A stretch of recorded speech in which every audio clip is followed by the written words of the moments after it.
The trusty steed was not just the loyal companion of knights and cavaliers, but invaluable to the war arsenal of many armies across the globe, as well as those in jousting tournaments. Such valuable and often well-loved horses needed protection, just like its master-mistress. The suits were often designed not only for defense, but also to intimidate or impress, with some awesome designs. Here are some of the most glamorous and elaborate pieces of armor that adorned and protected the valiant equine heroes. This full horse body armor was probably made for Count Antonio for Colalto in 1589 AD when he was appointed commander of the Venetian army. The horse armor is covered with etched ornament that includes undulating foliage, mythological creatures, winged putti, and heroes from biblical and classical history, such as David and Goliath and Marcus Curtius.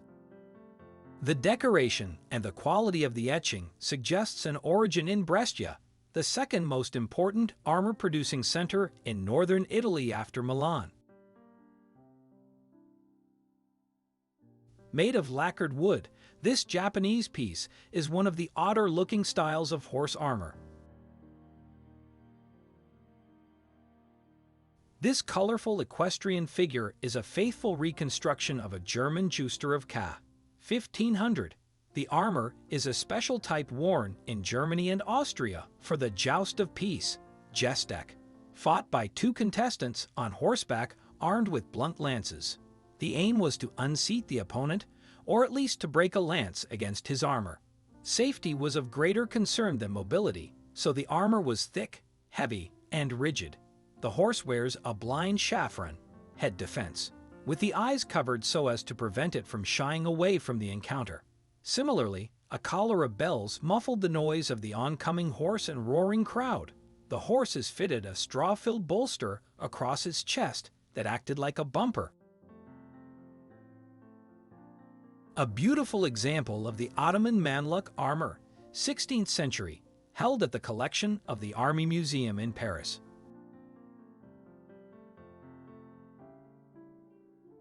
Tibetan chafron, late 15th, early 17th century. Tibetan chafrons are relatively rare, the majority of surviving examples having been acquired by museums in the early 20th century. This chafron is by far the most elaborately decorated of any recorded up to this point. The quality and execution of its lavish gold and silver damascening rank among the best examples of Tibetan decorated ironwork of this kind, suggesting that it was made for a very high-ranking general, if not a king. Pair of stirrups, possibly 12th-14th century. This pair of stirrups is without equal in style, form, and construction. In particular, the combination of high relief, pierced work, and deep chiseling of the iron, highlighted by the lavish use of gold and silver, is unmatched on any other known pair of stirrups from Tibet, China, or Mongolia. Suit of horse armor on display at the annex of the Kunsthistorisches Museum, Museum of Art History, at the Neuburg in the Hofburg of Vienna, Austria. This is a rare example of a late Gothic crinette, ca. 1480–1495 AD, preserved with its matching chafron. The combination of the chafron's slender, pointed shape and its radiating ridges, together with the Italian-style armorer's marks, suggests that it is a work alla tedesca, in the German fashion, by an Italian master. Italian horse armor made for a member of the Colalto family ca. 1560 AD. It is one of the few complete examples of its period to be preserved. It comes from the armory of the Counts Colalto at the Castle of San Salvatore, near Treviso.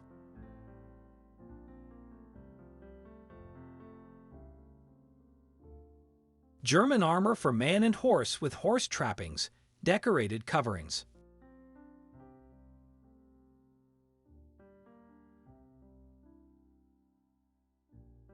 Chafron of Henry II of France, 1490 to 1500, redecorated 1539.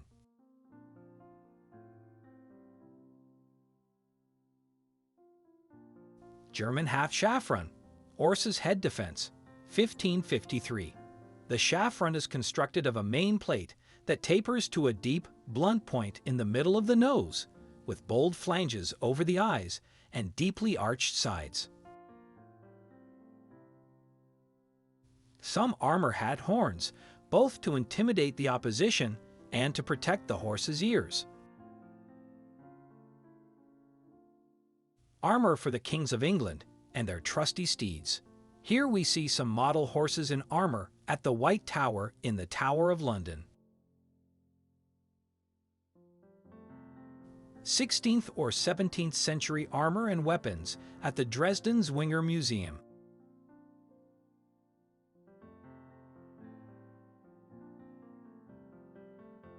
A unique quilted horse armor with diamond patchwork design, comprising 4 pieces sewn together, made of cotton, fiber padding, wood toggles, and rope yarn ties used by the Mahdia.